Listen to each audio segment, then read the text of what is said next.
My lords, I too am deeply grateful to the noble Lord Alton, for allowing us this opportunity to share our concerns about one of the most profoundly disturbing developments in our time. And seldom have I heard a more searing and devastating set of testimonies than I have heard today of the evils currently being committed in the name of the God of love and peace and compassion. 25 years ago in 1989, Soviet communism collapsed, the Berlin Wall came down, the Cold War came to an end. And many believed that we were about to witness throughout the world the spread of market economics, liberal democracy, and the kind of tolerances we associate with both. Today we know it didn't happen that way.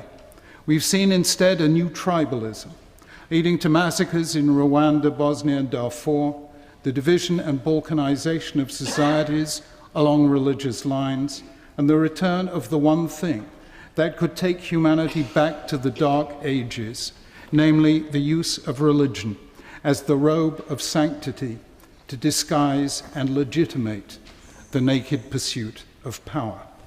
The persecution of Christians throughout much of the Middle East, Sub-Saharan Africa, and Asia elsewhere is one of the crimes against humanity of our time, and I'm appalled at the lack of protest it has evoked. We've heard about this from many eloquent speakers today. What is happening to Christians in these places is the religious equivalent of ethnic cleansing.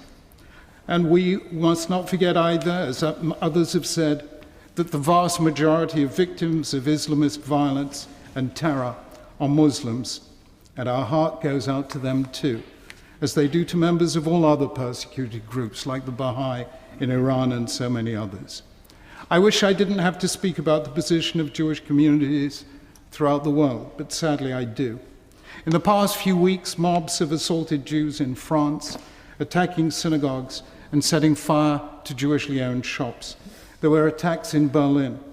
In November 2013, the European Union's Agency for Fundamental Rights published a report showing that 2/3 of the Jews in Europe regard anti-Semitism as a significant factor in their lives.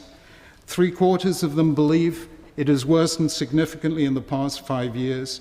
1/3 have personally experienced some form of harassment, and they're deeply afraid for the future.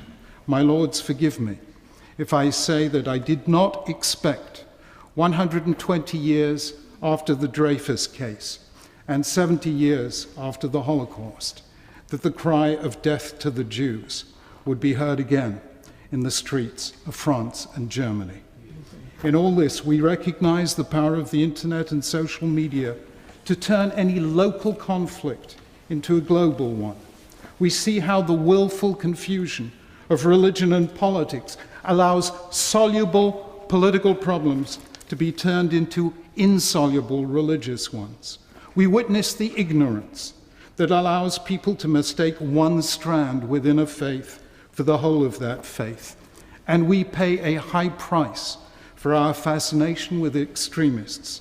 It is the worst, not the best, who know how to capture the attention of a troubled and confused world.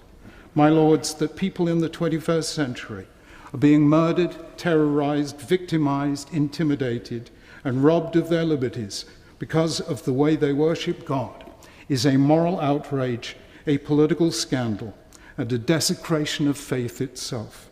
I believe that God himself weeps at the evils being committed in his name.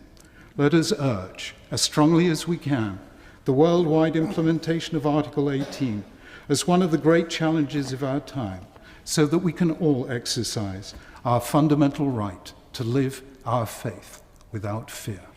Yeah.